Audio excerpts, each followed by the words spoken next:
Hey there, this is Chip Harris. Wanted to get back with you on things as I see it this week. We are in the final full week of July, and Friday's a big day. Friday, the Fed comes back out of their meeting and determines and tells the American people and the world whether they're going to raise rates once more again. And I think the whole world's consensus is yes, that is going to happen. And it's probably going to happen pretty big. I think most economists that I read are expecting 75 basis points on Friday to match what they did last month in their meeting. Could be as high as 100 basis points. It could be as high as 1%, 100 basis points. So that would be a market shock, I think. 75 basis points is the consensus. I'm going to go out there and say I think they're going to do a whole point. The Fed, again, I tell you, is behind the curve in terms of wanting to try to catch up on this inflation, and they're doing a poor job of it in terms of the timing of these rate increases. This should have happened last year. This should have happened fourth quarter last year, first quarter this year, second quarter this year, and then tapered from there. They're behind the curve. They know it. That's why I think they're going big on these rate increases. So we'll see what happens Friday, but you know, when rates increase, when the Fed increases rates, that increases short-term borrowing rates for banks and businesses and consumers. Credit card rates go up because they're variable. The prime interest rate goes up. So, it's borrowing rates for companies who want to have money to spend on capital or capital to spend on equipment or buildings or people gets more and more expensive and becomes less available. And banks retrench when rates are going up and the economy is going in a downward direction. That's where we are right now. So borrowing for businesses is even harder today than it was last month, and certainly the month before that. It's happened pretty quickly.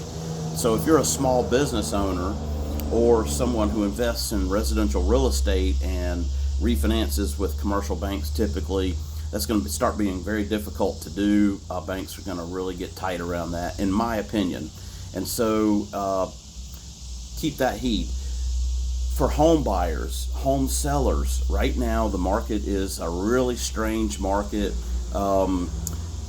It's down 20 to 30% depending on the market you're in the United States, and that 20 to 30% decline from last year this time is a fairly significant number, but I'm going to put it into context for you.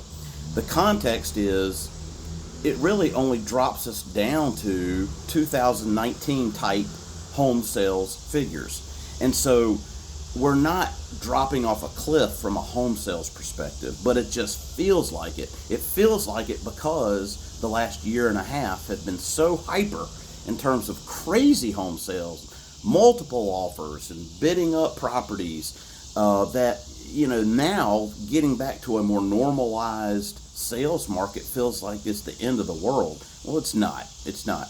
There is still, and I keep saying this, still a huge supply and demand imbalance in our real estate market and housing, meaning that there are still more buyers than we have houses to sell them. And so, yes, some buyers are backing away. Number one, because rates have increased and home prices continue to increase, which prices them out of the market. So they're renters still, unfortunately. A lot of those people are younger buyers and first-time home buyers, just being priced out of the market still. And really, they've been getting priced out of the market because of the escalation in home prices. But now, with rates increasing their borrowing, they're decreasing their borrowing capacity and increasing their monthly payment because of rate increases. It's just knocking people out of the market left and right. That's our 20 to 30% decline, in my opinion. Folks who are more established, have more cash to spend and put into a home, who need to move, are still moving. So if you're looking to sell your home, it's not a bad time to sell your home. It's actually still a great time to sell your home. There's still a lot of demand out there. It's just there are fewer buyers in the buyer pool to make offers on your house. So you're not going to see the escalated clauses in terms of putting higher multiple offer bids on your property like we did a year ago, or heck, even 6 months ago. So don't worry about that. Now, if you're a buyer, it kind of goes the other way. If you are a buyer and you're in a cash position in your life, meaning you're borrowing some money potentially from a mortgage company, but you have cash, a good amount of cash to put with that, or you're paying all cash for a house, you're in the catbird seat right now, because sellers are getting more and more motivated to sell, because the psychology of real estate is people are not realizing that it's different from last year. If they're not in the real estate industry and they don't read about this every day or experience every day, they're putting their house on the market at a very high price, overpriced in a lot of cases, thinking they can get it and more because they're going to get bids on their home from a bunch of buyers. And in reality, that's not happening as much and really at all in my market. And so as homes sit on the market for even a week or two, which is nothing, buyers are saying, what is going on? And they're panicking. And realtors are saying, we need to lower your price. We overpriced it based on the market conditions today. If we'd sold this house 8 months ago, yes, this probably would have sold at this price.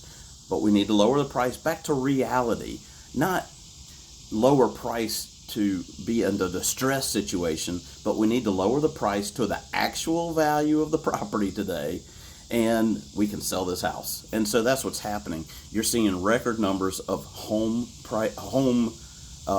sellers decreasing their price on a weekly basis. Record numbers of that. There's in my MLS, I look at it daily, and you look at it in the mornings, and sometimes there are more price decreases than there are new homes coming on the market. It's a very strange market. But that's good for buyers, because sellers are getting more realistic if their realtors are advising correctly. And if you are getting ready to sell your house, just talk to your realtor. Take their advice. Price it correctly. Don't stretch. Don't overreach, because right now is not the time to do that. Just price your home correctly, and it will sell if it's within a certain price parameter. So that's all I have today. If you got any good content out of this video, please feel free to hit the like button and subscribe to this channel. I hope to see you next time.